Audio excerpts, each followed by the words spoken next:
Day 4 is upon us, everybody. Welcome to Clean Water Fest Day 4. Today is the day we've all been waiting for all week. It is Clean Water Kids Day. So much to set. We had a whole thing planned. Where there would be emojis flying at me, and they all land below chest level. See, that's not even fun anymore. I mean, they were all supposed to be up here. We should have practiced that. All right, so we didn't practice. But what we do have is a great day for you. We have a great broadcast coming at you live from our Clean Water Fest studios here at our Northeast Ohio Regional Sewer District headquarters. Welcome back. My name is John Gonzalez, John G at NEORSD. We hope you've been tuning in to cleanwaterfest.com. We hope this isn't the first time you've joined us, but if it is, there's a lot we have in store. Anything you've missed from the last several days are all available on our website, cleanwaterfest.com. You can catch up on our past broadcasts. Days 1, 2, and 3 are all archived there now and readily available for you to go back and enjoy. Why binge Netflix when you can binge cleanwaterfest.com for the first time ever? It'll be a great experience if you haven't seen it yet. If you have, we're glad you're back for Day 4. So as I said, which was intended to be more of a flourish, was going to be Clean Water Kids Day. And we're going to have several special guests with us today. Looking forward to that very much.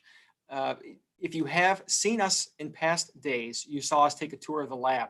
And the lab is a fun place. It's a very serious place, but you may also be surprised to find out that there's a lot of fun that goes on there as well. So anytime you're in a lab, you have to make sure you have the proper gear. And I'm fortunate enough to have a lab coat of my own. I think they know I have this. I may have to make sure that they know that I'm wearing it, not in an official capacity, but in an outreach capacity. So I've got my lab coat on. I have my glasses on for eye protection. And we're going to go in deep into our lab for our Fab Lab duo. This year, we are starring Adam Beaker, who you are maybe familiar with from last year. And his new sidekick this year is Pete Reedish. We have a great feature for them to kick off today's broadcast. And following that, we'll have an interview with both Pete and Adam about some of the work they're doing and what science means for our organization and what it means to you who are watching this at home. So stay tuned. We're looking forward to getting this day started and enjoy our feature presentation for today. Adam Beaker and Pete Reedish, take it away.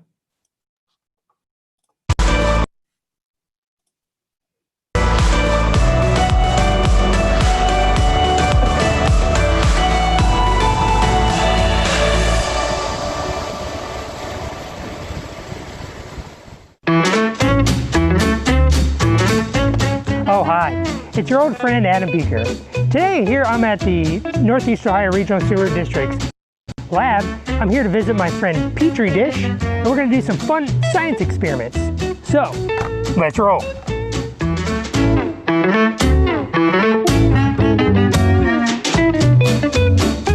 I got some permanganate here.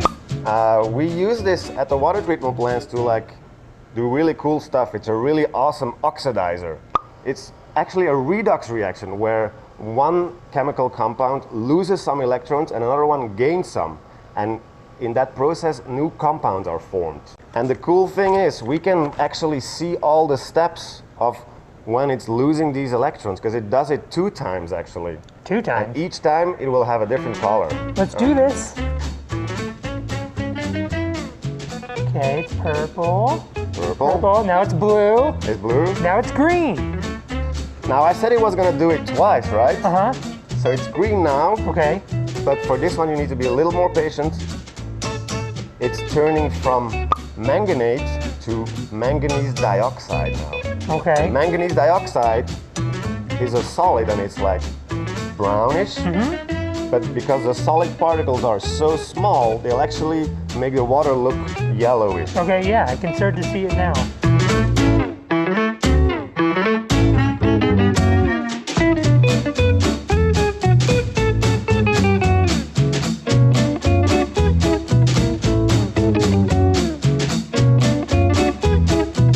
Adam. Yeah. I have a question for you. Shoot. You see those 2 beakers here? Yes. What if I were to say that I could move the water from this beaker all the way to this beaker, but here's the catch. Without moving this beaker towards the other beaker, it's gonna stay right here. Well, Pete, I would call you a liar because that's impossible. Actually, it's not, Adam. Have you ever heard of adhesion and cohesion? Maybe, but why don't you explain it? Got some water here. Okay. I'm gonna put some drops here. Now you tell me, is this completely flat, spread out over the bench everywhere? Or No. do you see the little... See, it kind of little curved. bump? Yeah. So what we're looking at here is Yeah. cohesion. Cohesion. This is the water and the molecules inside sticking together.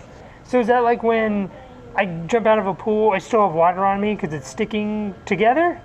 No, but you bring up a good point there, Adam. okay. What you're describing is the other phenomena. It is adhesion. Adhesion. It's not sticking to itself, but it's sticking to you. So that's another thing water is good at. Now, remember I challenged you, right? And you even called me a liar. Yeah. 'Cause why would that work? Does this little explanation, did it change your mind? Well, yeah, I guess so, but I think the only way for me to really fully understand is if we actually maybe have a competition, because I feel like you're challenging me. A competition? Yeah, so maybe the first one to get their water and the other one wins. I accept the challenge.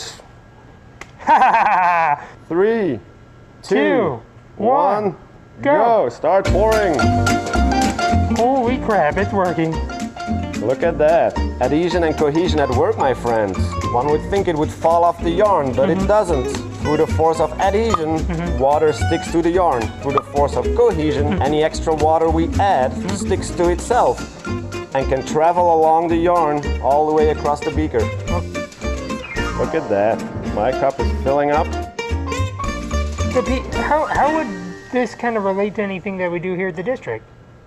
Well, our main product that we treat here is Water. it's water, exactly. So the properties that we saw that water has come in very handy at the water treatment plant. Got it. Okay. They can use this when they're designing their plants and make sure the water goes wherever they want it to go. So Adam, it's time for our grand finale of our afternoon of experiments. Wait, how do we get outside? Adam, that doesn't matter. Focus. Okay, I'll focus. The grand finale. The grand is what finale. I said. Okay. What's that? It's the famous elephant toothpaste. Okay, I've heard of this. Here we go. Are you ready? Yeah, Go. Whoa. Whoa. And hopla. Woo.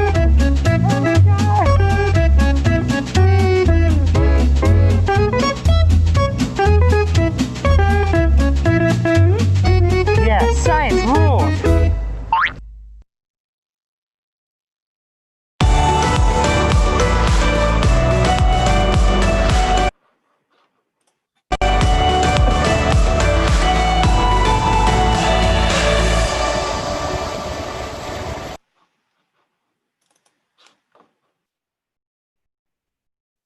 Not every lab has mad scientists, and so we are very happy to have both Adam and Pete in our lab. Those are, I don't know if those are their real names or not. I haven't seen their ID badges that are required to get into our laboratory, but I'm going to bring them on now because we do have, the mute button is an interesting thing. We've got a great interview with Pete and Adam coming up with you live here, and I'm going to bring them on to join us for that conversation and tell you a little bit more about what's going on in the lab and how science is part of our everyday work here at the Northeast Ohio Regional Sewer District.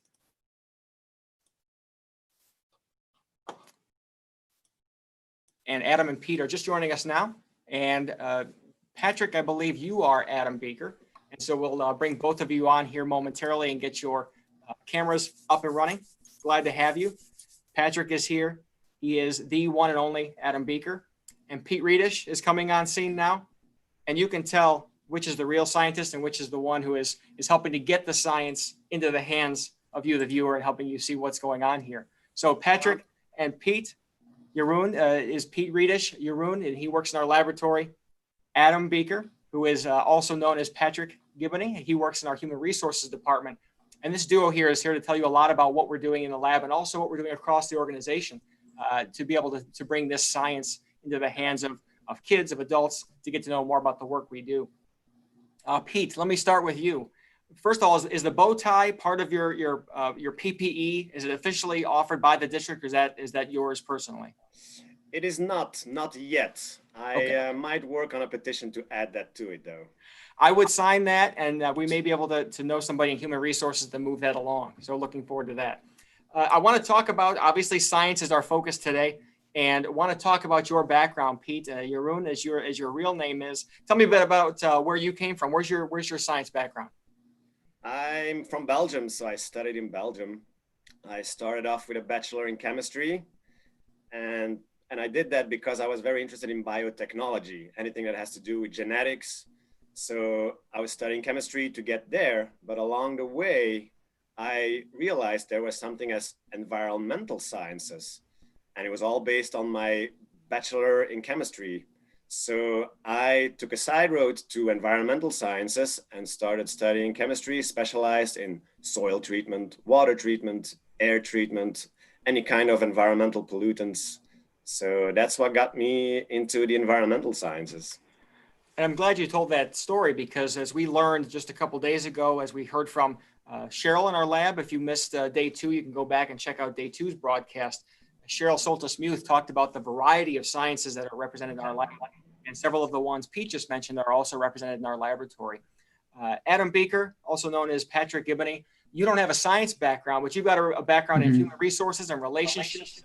Tell us a bit about what you focus on in the work you're doing. Yeah, so as a science enthusiast, I help out our talent acquisition team. I hire a lot of our interns that work here at the district. They do fantastic work. And yeah, just being part of the team and being part of the organization, as a science enthusiast brings me a lot of joy every day. Now, I believe science enthusiast is a new job title that we're working on. So do you have your That's your true. business cards made up yet? That's true. Yes. I also found out I have a corner office now because of my new title. Wow, that's impressive. And so let me move from the enthusiast to the person here who does have the science background. So coming back to you, Pete, what do you love most about science? Why is this your area of passion? John, science, it's just everywhere. You see it when you wake up. You see it when you go to sleep. You might not realize it, but it's everywhere. It's everything. You know that little thing we have, all of us now, with a touch screen? There you go. Look, everybody. That would not be able to exist without science. There's awesome scientists that are doing a whole bunch of stuff, and one of them is inventing a touch screen. And you might not see, but if you zoom into anything, you can start wondering what science is behind this. Is it a material? Is it maybe an animal you see?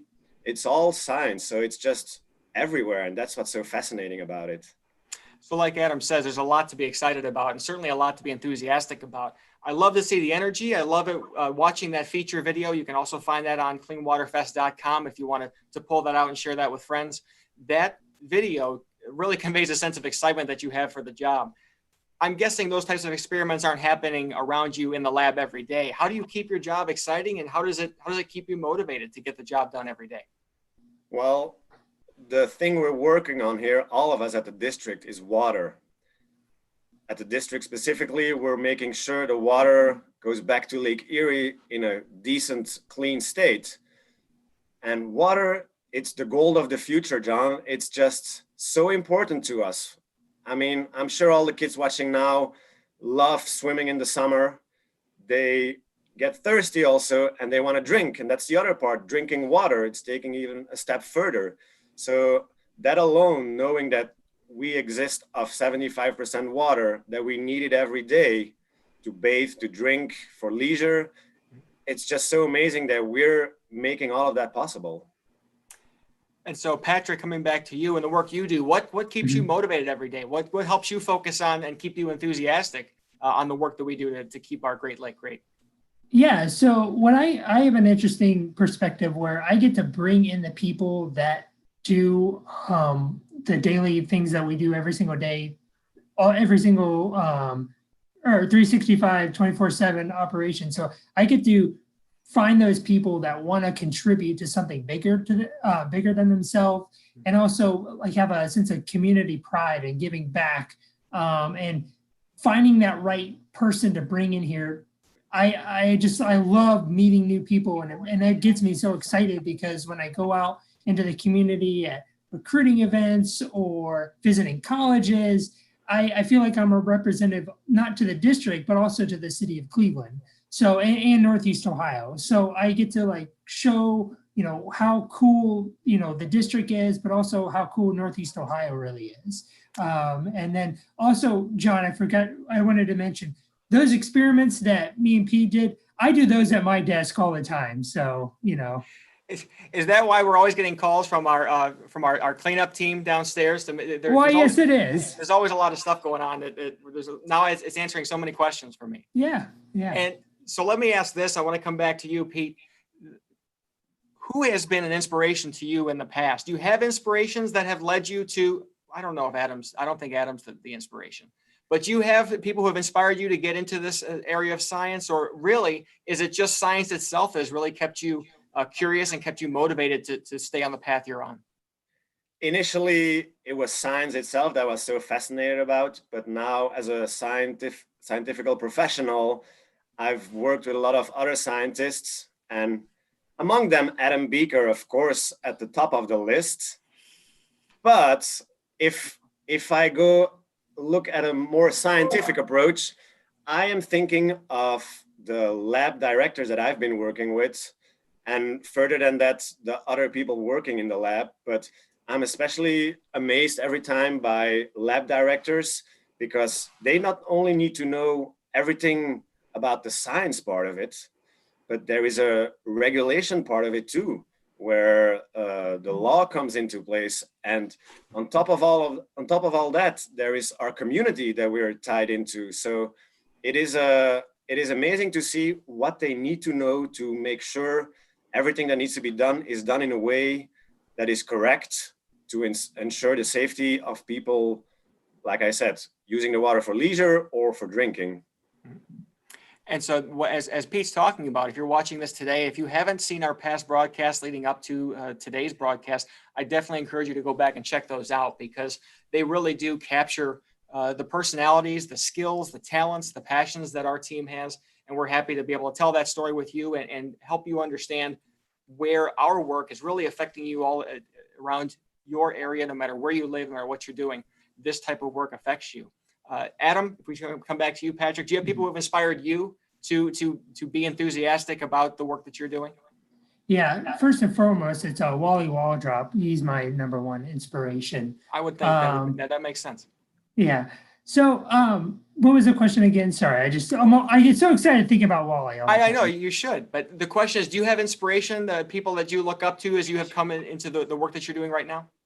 Yeah, like really just everybody here at the district, you just get inspired by just the little things they do every single day, and just getting to see, when we were able to see each other every single day, always gave me a sense of like, I'm glad I'm here. I'm glad I get to work with an awesome team.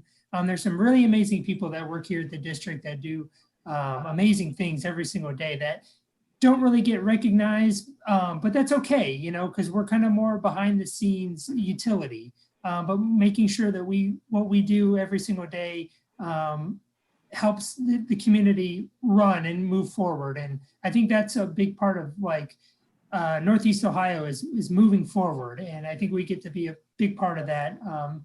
Yeah.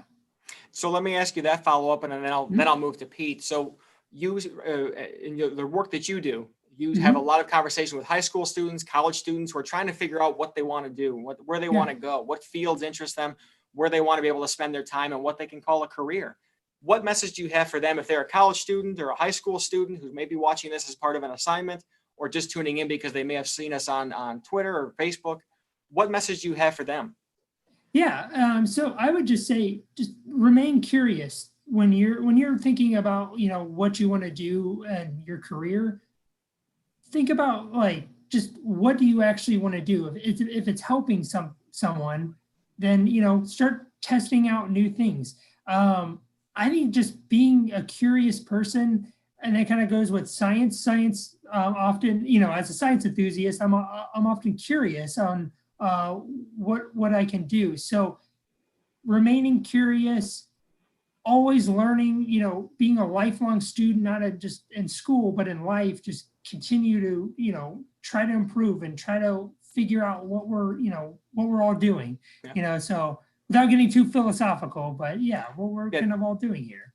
That was a very deep response, and so I'm still processing. How Adam is. I'm still processing that. So, but I can respect the fact that there's so much that can be learned, and it's about going outside your comfort zone and looking to see where you can apply your talents, interests, skills. We are certainly a place where those opportunities lie, but it's about you advancing your own interests, your own passions, exactly. Trying to find out where you can spend your time and use it in a way that's productive. So Pete, let me ask you that question. If you were talking to high school students or maybe younger, maybe there's elementary school, middle school kids who are tuned into a science class here, what message do you have for them in the role that you have as a mad scientist?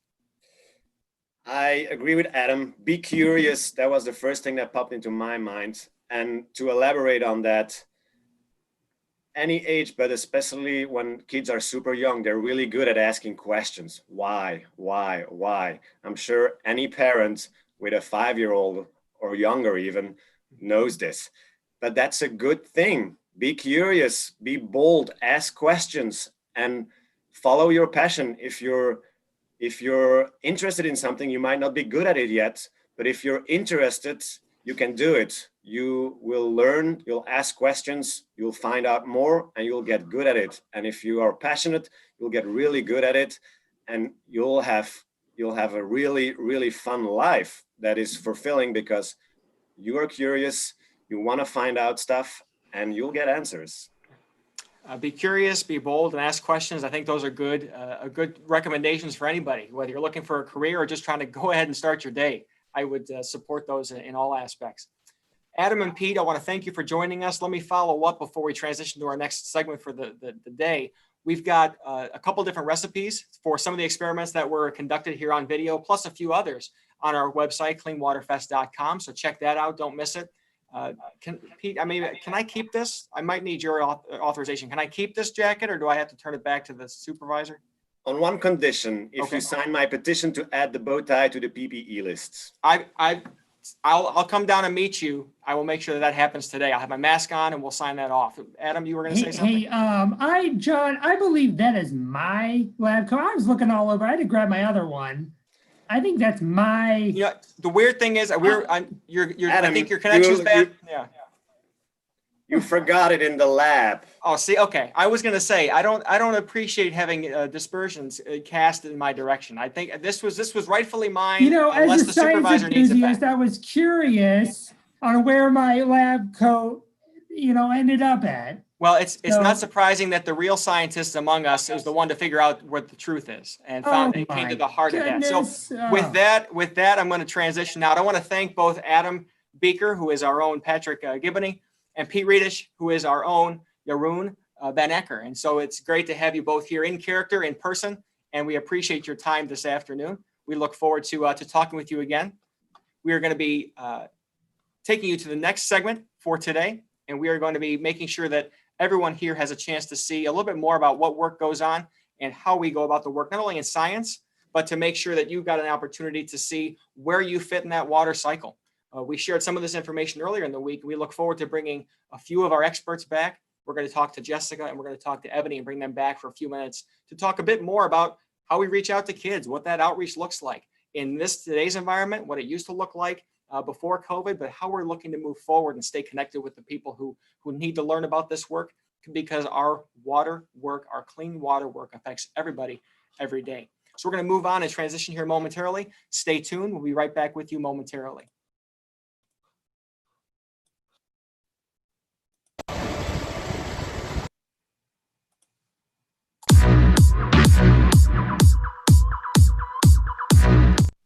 Hey everyone, it's Jamie here on behalf of the Northeast Ohio Regional Sewer District, and we're the sewer crew.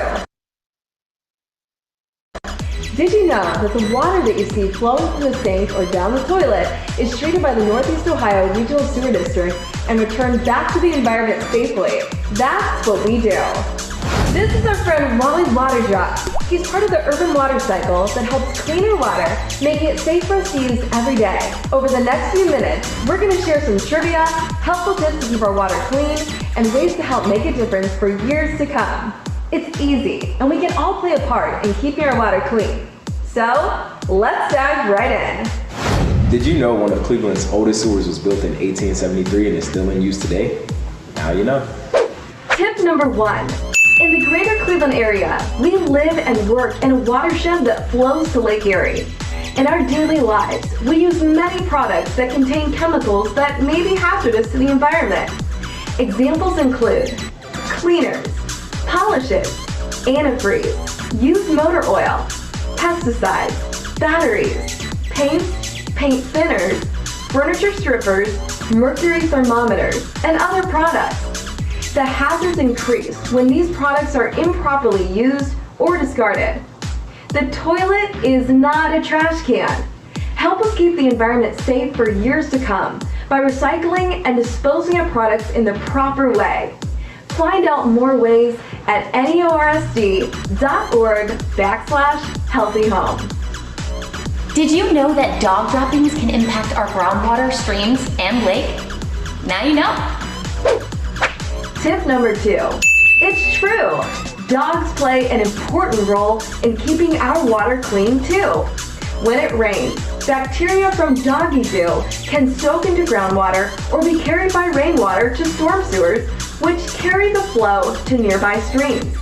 In both cases, the water is not treated at a wastewater treatment plant, and that's not good for the environment. So, take the pup pledge and pick up poop. Learn more at dogscan'tflush.org. Did you know the first flushing toilet was invented by Sir John Harrington in 1596? Sheesh, it's a long time ago. Tip number 3. Don't flush unused medication down the toilet. Flushing pills down the toilet can be a water quality issue because wastewater treatment plants are not equipped to remove pharmaceuticals from the wastewater. Those medications could affect the environment and endanger public health. So, what do you do if you have unused medication? Cuyahoga County Solid Waste District offers year-round recommendations, including the county sheriff's prescription drug drop box program at local law enforcement agencies. The district also hosts Pitch Those Pills, safe drop-off events for unused pharmaceuticals. Did you know that while the 1969 Cuyahoga River fire was famous, it wasn't the first time that it caught fire. It's actually burned at least 13 times. How crazy. Tip number 4. Do you know what stormwater runoff is? Stormwater runoff contributes to regional stream flooding, erosion, and water quality issues. And the program improves our ability to further address stormwater problems. When property owners make changes or improvements on their properties to reduce the amount of runoff affecting local streams and storm sewers, they may be eligible for a fee credit or a reduction in what they are charged. Actions like disconnecting downspouts, installing rain barrels, or planting rain gardens are some of the ways property owners can better control runoff on their property. Parents can find more information by visiting neorsd.org/stormwater. Did you know there's a place to learn even more about the water treatment and history of sewers here in Northeast Ohio? Here's Jamie to tell you more. Tip number 5.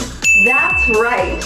Join Sewer University through NEORSD to get an education right from home. You can graduate sewer cum laude. Check it out at neorsd.org/seweru. So there you have it, a lot of information on Northeast Ohio Regional Sewer District and the amazing programs this organization offers the communities it serves. For a chance to win some amazing prizes from the Northeast Ohio Regional Sewer District, help us answer these questions. Email your response to events@neorsd.org. 5 winners will be chosen at random from all eligible entries. Question number 1. What is the name of the organization that works hard to keep our water clean? Number 2. When was the first sewer invented in Cleveland? Number 3, which Great Lake does our water come from? Number 4, what does PUP Pledge stand for? Head over to learn more about the Northeast Ohio Regional Sewer District at neorsd.org, and you can tweet with the @NEORSD. Thank you so much for joining us. Can't wait to see you soon.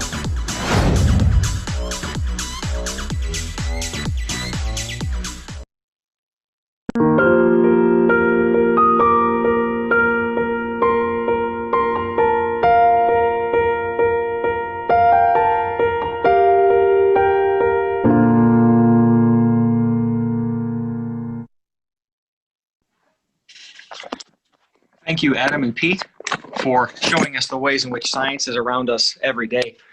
What we've covered this week are ways in which the Clean Water Fest touches on the urban water cycle and uses that as the foundation for our messages. Just as science is around us every day, there's other things around us every day, and that includes infrastructure. We often don't realize how deep infrastructure runs, literally and figuratively, in our community. And we love to tell that story in events, to classrooms, to people of all ages. And I'm excited to bring Ebony Hood back with us to show us a little bit about how they talk about the urban water cycle in classrooms to people of all ages. And it's exciting to take a look and see what tools they use to tell that story and what it looks like. So Ebony, I'm glad to turn this over to you, and we'll let you take it from here.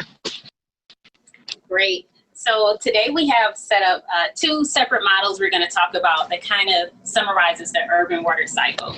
I love using this model, not so much as a demonstration, but as a visual to kind of give students the idea, and even adults, of how water flows in our environment. We talk about where we get our drinking water supply from. So if you would think about Lake Erie as our source of drinking water, it's going to go to our water treatment plant, where it goes through a series of being cleaned through filters, and we've all seen the giant water towers where water is stored. And that's how we would get our water. It's going to be pumped to our houses, it's going to be pumped to our businesses, our offices, and that's when we began to start using it. What's cool about this model is they actually have a little hole on top, so you can actually do visuals to show people how the wastewater is going into the environment. So here's the magic, John. Let me show you this. We do a lift up. Boom. You can kind of see on this model what we're not able to see in person and on our streets. So underneath the ground, we know that we have tons of pipes, sewer lines, drinking water lines that run underneath that supplies our water. So if we think about our homes, we know that water, drinking water is pumped in to give us the clean water. Once we flush our toilets, do our number 1s and our number 2s is then wastewater. Same thing from our businesses, our schools, where we go to shop. All of that water will then go down to our wastewater treatment plant. The magic of modeling, where we can kind of see all of our large debris is trapped behind bar screens. It will go through our treatment process. We know that oil and grease is a problem. We would get that out of the system and begin to treat the water all the way up to where we will finally clean it. Where, if it's our beach season, we'll chlorinate the water and then dechlorinate to make sure it's safe for our environment, and it goes back out into the Cuyahoga River or Lake Erie. The magic of this that I also like to show, John, unfortunately, sometimes we have pollutants in our environment. So when we have heavy rains, there's things out there, trash, maybe it's a water bottle or pop can, that can go directly into our storm drains. And again, with the magic, you can see that all of that will travel through our creeks and our streams and still end up back into Lake Erie. So that's what we want to avoid. So now would be a good time to transition and talk about what we would consider point source solution, where we actually know where the contaminants are coming from, to non-point source pollution, where we're not really sure what could be on the ground, what's there, what could be contaminating our waterways. So with this model, we can kind of see what a typical environment would look like. We know that we have our farms where we get our meat, our different produce will come from there. And if you think about it, farmers need what to have our fruits and veggies grow? You know, we need fertilizers. Same thing, maybe Mr. Jones down the street has that beautiful yard. You know, he's doing a weed and feed to make sure it's beautiful. As you can see, we have visuals, kind of the same idea of this trash in our environment that we can visually see that's out there. All of these things are problems. Maybe you were out walking your dog. So again, just a visual. You were out walking your dog in the neighborhood. Oh, guess what? He's pooping. And you did not clean that up. How gross is that? And we all know that we have that neighbor that has left dog poop everywhere. That's disgusting. But how this thing is kind of magnified is when it begins to rain. Everyone loves the part where you can begin to make it rain. So we have our spray bottle here, and this is the part where you can kind of get a visual as to what's actually happening in our environment when there's non-point source pollution on the ground.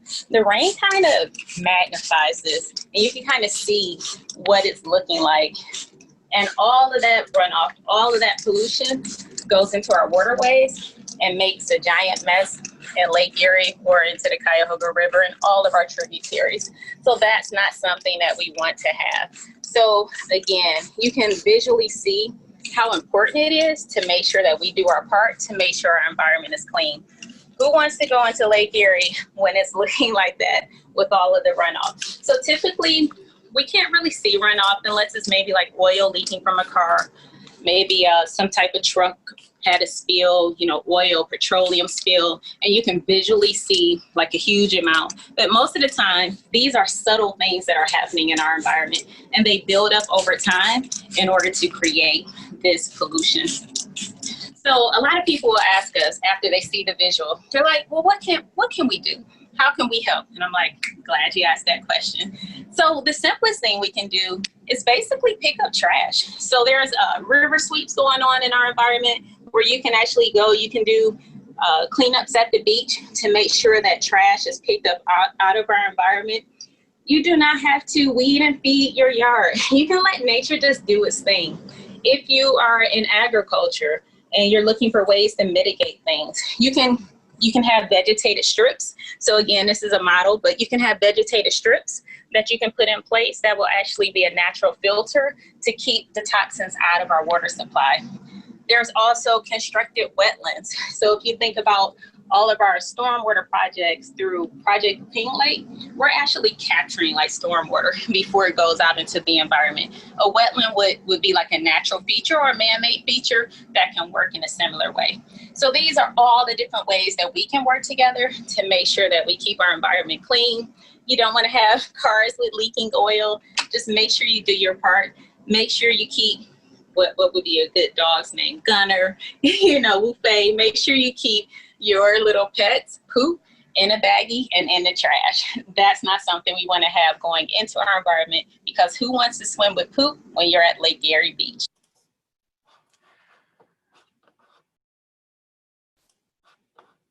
Thank you, Ebony. I'm glad you were able to make that connection. And I think that the way that those models help to really represent the work that we do and the impacts that all of us as residents, as homeowners, as kids, as adults, all of us have an ability to impact the environment, both for positive and the negative. And an example like this and the models that we use when we are interacting with students is a great way to engage and help them see what happens in the urban water cycle and how we can contribute to its health or its illness. And we want to make sure we are making it better and healthier, certainly in the work that we do.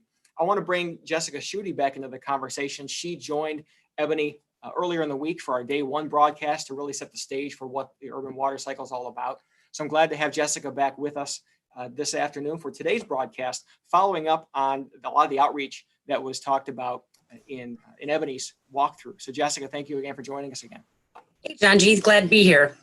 And so what I wanted to do is to speak to what I think is so fun with those types of activities is the hands-on nature. It's the fact that they almost look like toys that help to make a connection, especially with our younger audiences. Why are those types of models and those types of demonstrations so important when it comes to outreach? Well, as everyone's heard throughout this week of Clean Water Fest, is our work is complicated.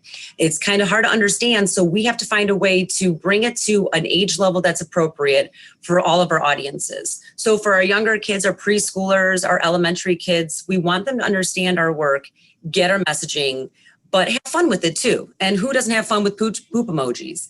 So we figured out some really creative ways to, there's one there right there.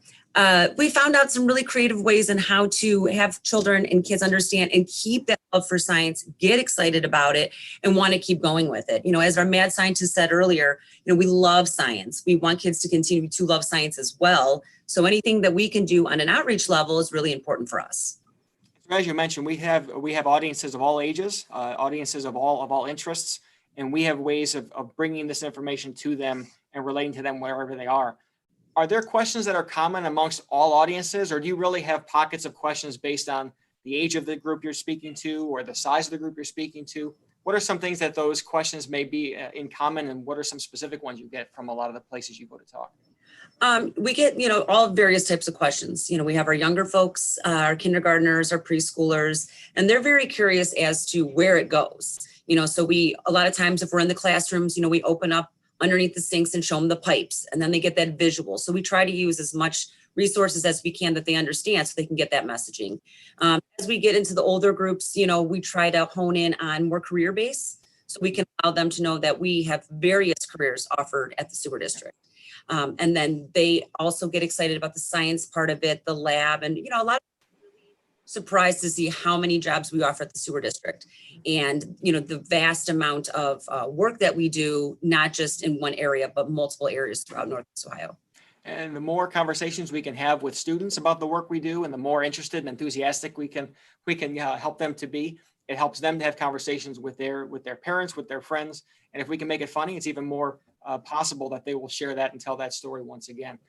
The audiences that also we want to make sure are clearly identified are seniors, or those who are looking for ways in which we can help them in tough times. And we even have conversations with customers who are looking for assistance, and the better understanding that they can have about the work that we do opens those doors for them to understand that we also offer means to help them in tough times. And we're in one of those tough times now for many individuals and families in this COVID era, and it's certainly affected how we reach out.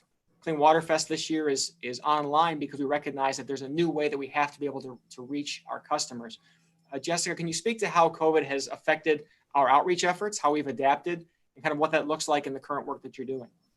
So our outreach is literally what we're doing right now. We're virtual, and so we can still take a lot of the things that we do in the classrooms, or if, Girl Scout, Boy Scout troops, out in the communities, at festivals. We could take a lot of that stuff that we do there and bring it right to as we are doing this week. So Clean Water Fest is a great resource for teachers, outside community members, anyone to just really not only understand the work that we do, but get some creative, fun ideas to do things at home, our science experiments, their mad scientists, that kind of thing. So we've seen that, we had to kind of change around our outreach because we can't be in your face having fun, but we can still have fun virtually with you today.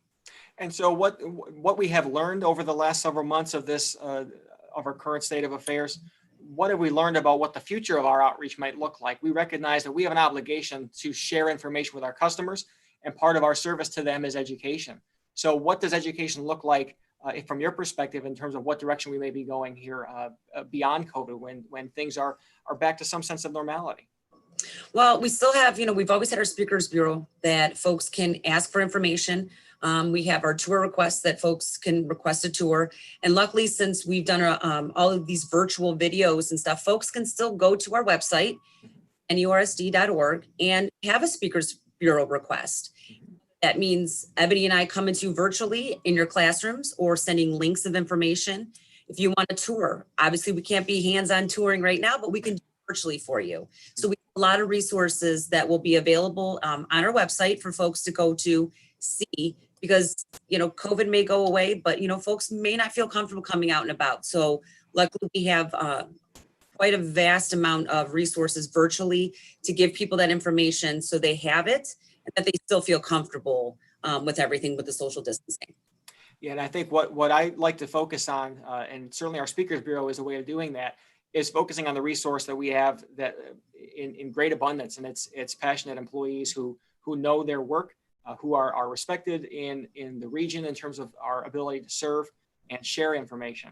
So if you're looking for someone to speak to your class, to speak to your community group, to speak to you, we are more than happy to share those resources. So as Jessica mentioned, if you're interested in looking into what resources we can offer you now or in the future, first of all, you can check us out at neorsd.org/request. You can request a plant tour, which would be virtual in this circumstance, or you can request one of our speakers to speak to your class and perhaps offer a presentation similar to what you have seen from Ebony or from Jessica.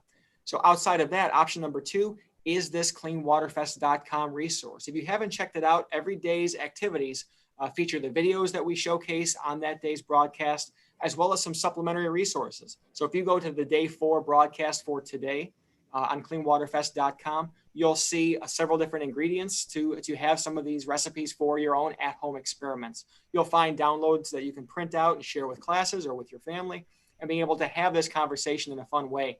I can also say you may find a funny video of Jessica taking a poop quiz from several years back. I don't know if she realizes that I still have that featured there, but it's one of our more popular clips, Jessica, so I'm not going to get rid of that very easily. So you can see Jessica take the poop quiz and know what our work is all about.